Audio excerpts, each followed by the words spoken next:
After losing his wife, Jurgis turned to alcohol. But when his little son dies, he does something even more desperate. Chapter 22. Jurgis took the news in a peculiar way. He turned deadly pale, but he caught himself, and for half a minute stood in the middle of the room, clenching his hands tightly and setting his teeth.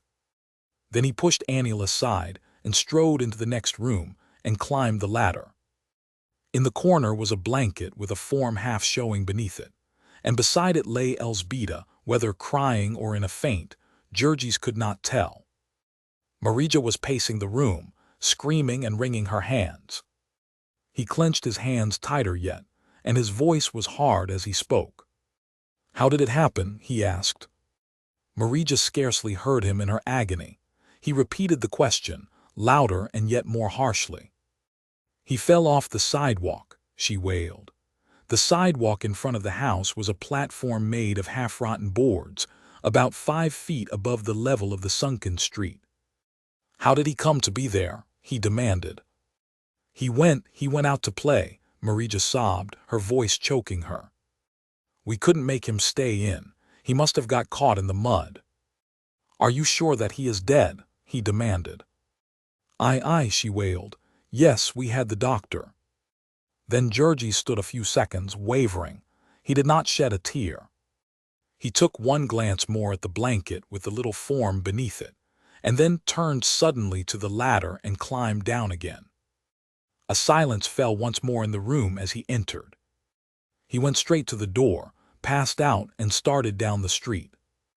When his wife had died, Jurgis made for the nearest saloon, but he did not do that now, though he had his week's wages in his pocket. He walked and walked, seeing nothing, splashing through mud and water.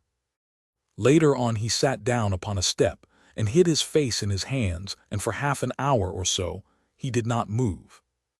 Now and then he would whisper to himself, "Dead, dead." Finally he got up and walked on again. It was about sunset, and he went on until it was dark, when he was stopped by a railroad crossing. The gates were down, and a long train of freight cars was thundering by. He stood and watched it, and all at once a wild impulse seized him, a thought that had been lurking within him, unspoken, unrecognized, leaped into sudden life. He started down the track, and when he was past the gatekeeper's shanty, he sprang forward and swung himself on to one of the cars. By and by the train stopped again, and Jurgis sprang down and ran under the car, and hid himself upon the truck. Here he sat, and when the train started again, he fought a battle with his soul. He gripped his hands and set his teeth together. He had not wept, and he would not a tear. It was past and over, and he was done with it. He would fling it off his shoulders, be free of it, the whole business that night. It should go like a black, hateful nightmare, and in the morning he would be a new man. And every time that a thought of it assailed him, a tender memory, a trace of a tear, he rose up, cursing with rage, and pounded it down. He was fighting for his life. He gnashed his teeth together in his desperation. He had been a fool. He had wasted his life, he had wrecked himself with his accursed weakness, and now he was done with it. He would tear it out of him, root and branch. There should be no more tears and no more tenderness. He had had enough of them. They had sold him into slavery. Now he was going to be free, to tear off his shackles, to rise up and fight. He was glad that the end had come. It had to come some time, and it was just as well now. This was no world for women and children, and the sooner they got out of it the better for them. Whatever Antanas might suffer where he was, he could suffer no more than he would have had he stayed upon earth. And meantime his father had thought the last thought about him that he meant to. He was going to think of himself. He was going to fight for himself, against the world that had baffled him and tortured him. So he went on, tearing up all the flowers from the garden of his soul, and setting his heel upon them. The train thundered deafeningly, and a storm of dust blew in his face. But though it stopped now and then through the night, he clung where he was. He would cling there until he was driven off, for every mile that he got from Packingtown meant another load from his mind. Whenever the cars stopped, a warm breeze blew upon him, a breeze laden with the perfume of fresh fields, of honeysuckle and clover. He snuffed it, and it made his heart beat wildly. He was out in the country again. He was going to live in the country. When the dawn came, he was peering out with hungry eyes, getting glimpses of meadows and woods and rivers. At last he could stand it no longer, and when the train stopped again, he crawled out. Upon the top of the car was a brakeman, who shook his fist and swore. Jurgis waved his hand derisively and started across the country.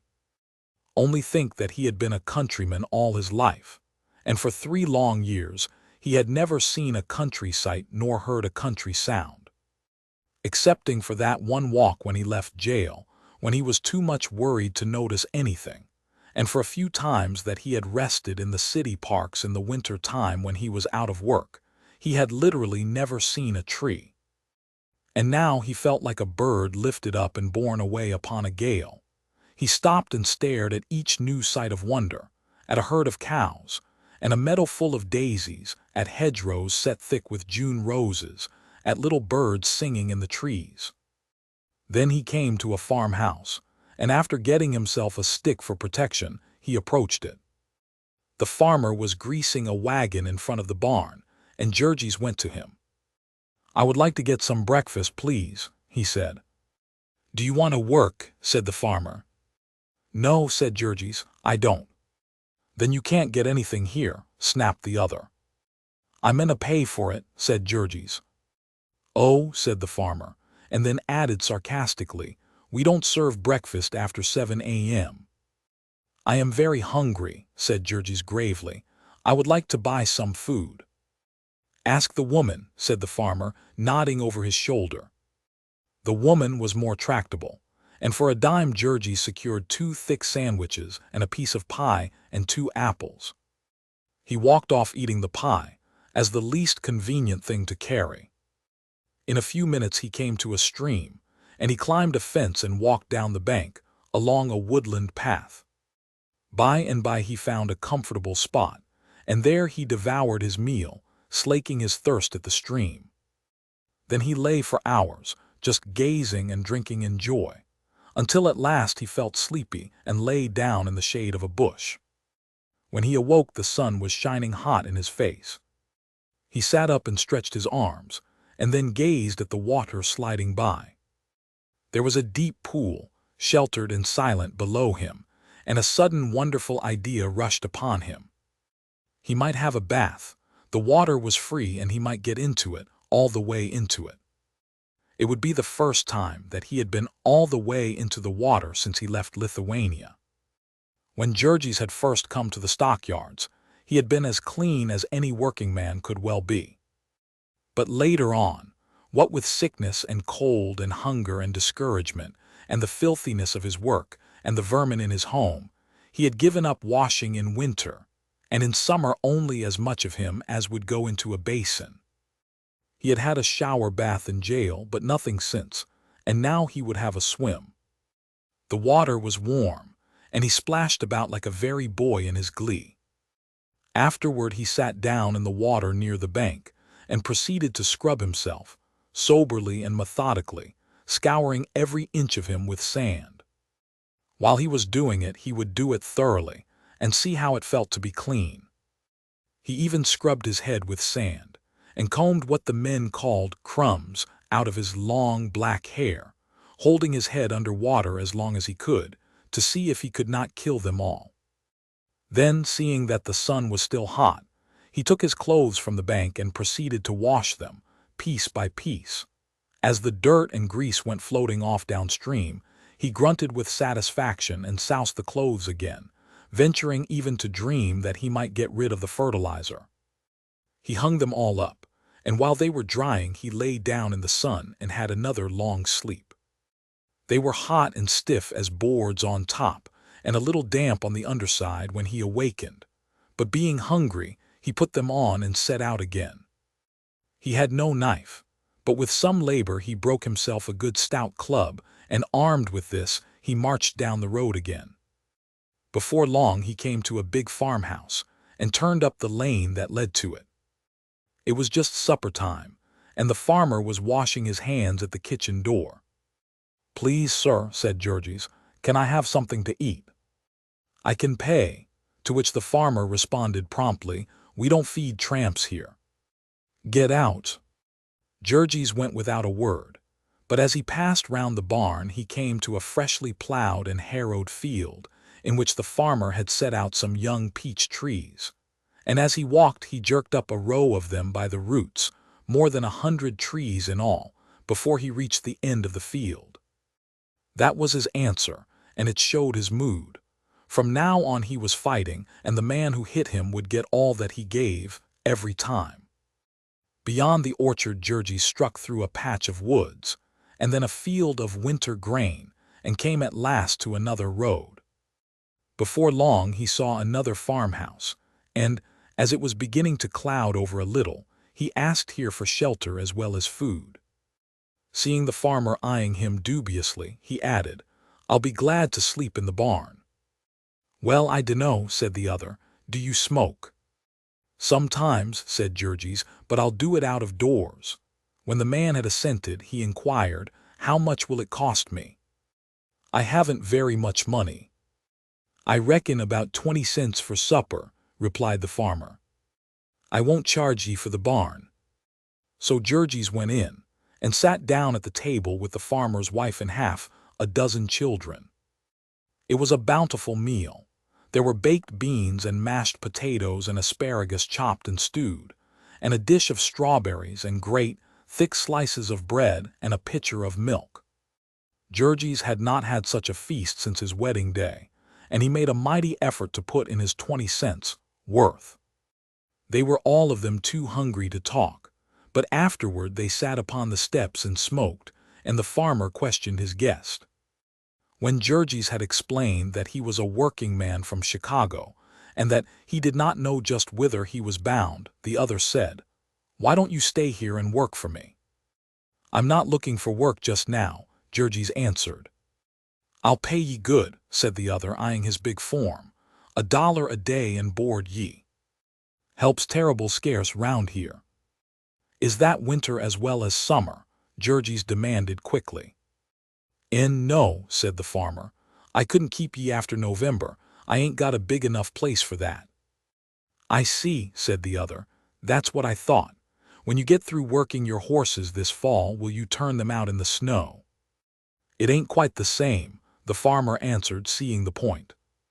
"There ought to be work a strong fellow like you can find to do, in the cities or some place, in the winter time." "Yes," said Jurgis, "that's what they all think. And so they crowd into the cities, and when they have to beg or steal to live, then people ask why they don't go into the country where help is scarce." The farmer meditated a while. "How about when your money's gone?" he inquired finally. "You'll have to then, won't you?" "Wait till she's gone," said Jurgis, "then I'll see." He had a long sleep in the barn, and then a big breakfast of coffee and bread and oatmeal and stewed cherries, for which the man charged him only 15 cents, perhaps having been influenced by his arguments. Then Jurgis bade farewell and went on his way. Such was the beginning of his life as a tramp.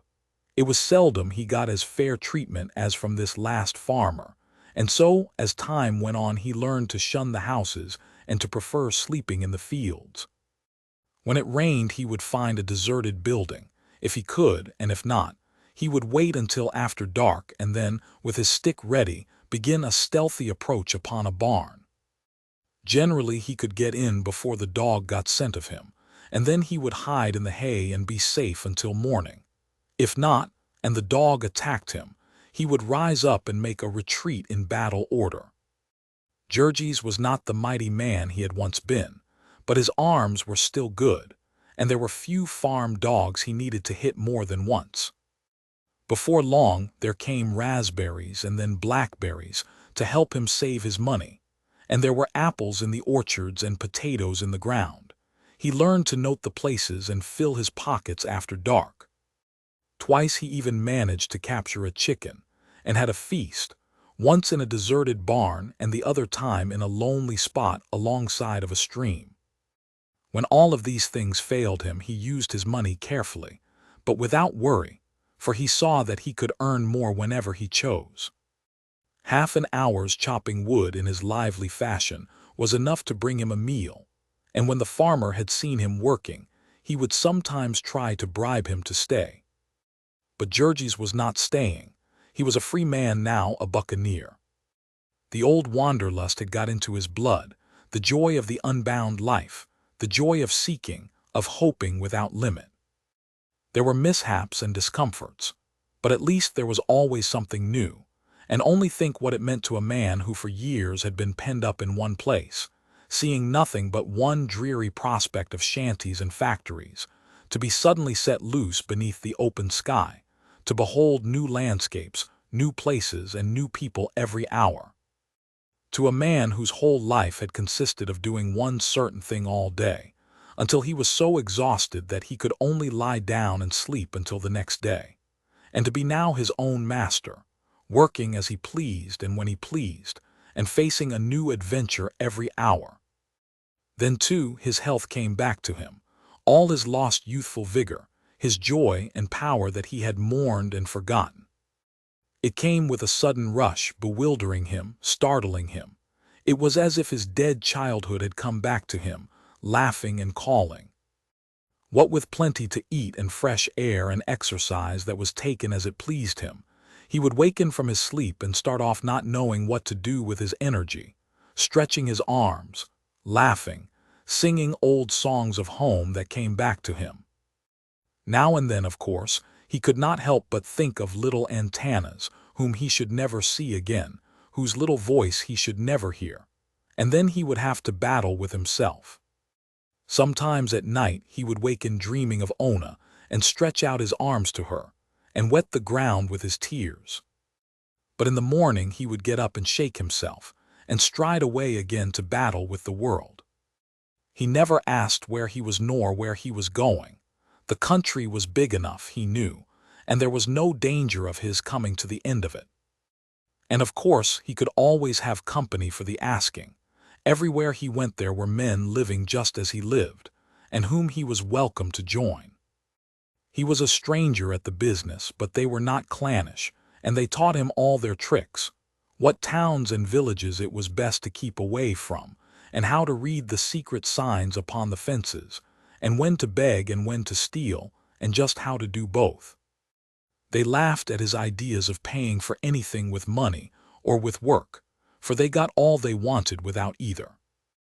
Now and then Jurgis camped out with a gang of them in some woodland haunt, and foraged with them in the neighborhood at night. And then among them someone would take a shine to him, and they would go off together and travel for a week, exchanging reminiscences. Of these professional tramps, a great many had, of course, been shiftless and vicious all their lives. But the vast majority of them had been working men, had fought the long fight as Jurgis had, and found that it was a losing fight and given up. Later on he encountered yet another sort of men, those from whose ranks the tramps were recruited, men who were homeless and wandering but still seeking work, seeking it in the harvest fields. Of these there was an army, the huge surplus labor army of society, called into being under the stern system of nature to do the casual work of the world, the tasks which were transient and irregular, and yet which had to be done. They did not know that they were such, of course. They only knew that they sought the job, and that the job was fleeting. In the early summer they would be in Texas, and as the crops were ready they would follow north with the season, ending with the fall in Manitoba.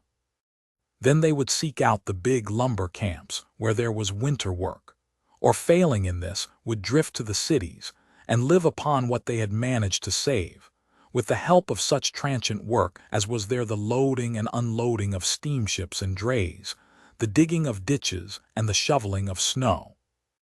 If there were more of them on hand than chanced to be needed, the weaker ones died off of cold and hunger, again according to the stern system of nature. It was in the latter part of July, when Jurgis was in Missouri, that he came upon the harvest work.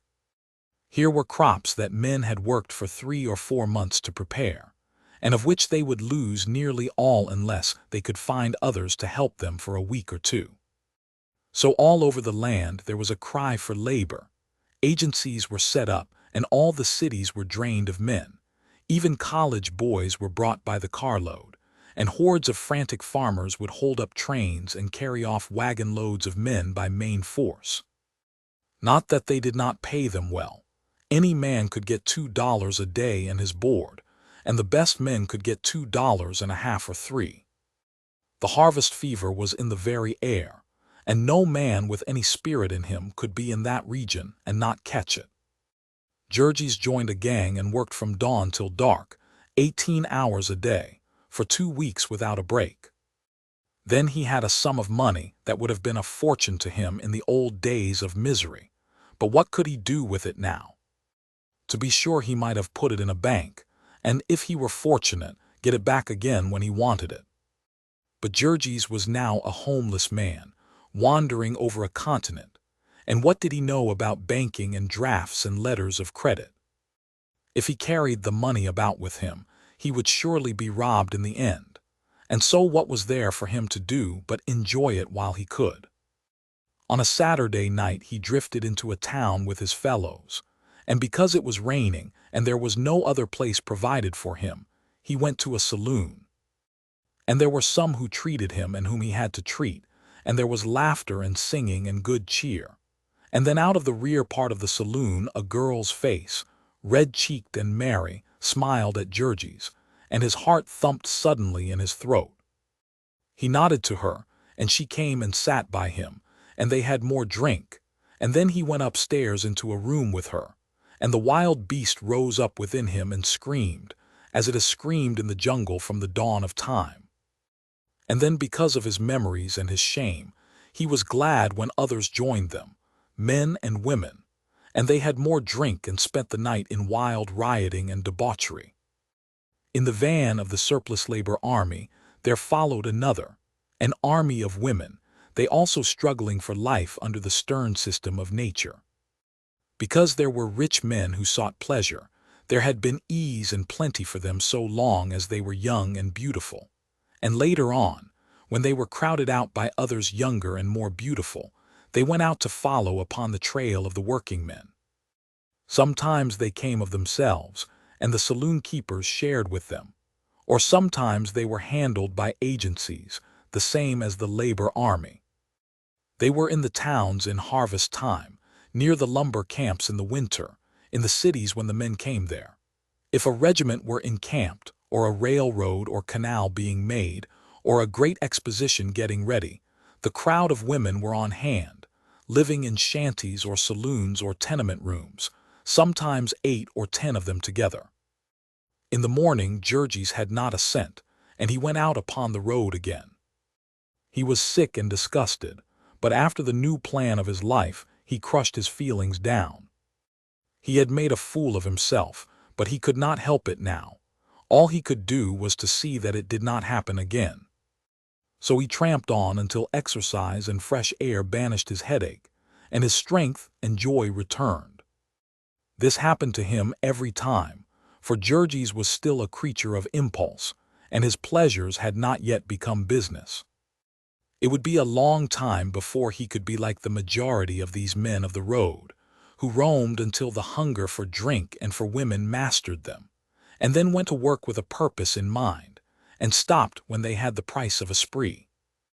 On the contrary, try as he would, Jurgis could not help being made miserable by his conscience. It was the ghost that would not down. It would come upon him in the most unexpected places. Sometimes it fairly drove him to drink.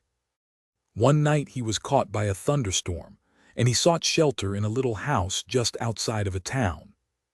It was a working man's home, and the owner was a Slav like himself, a new emigrant from White Russia.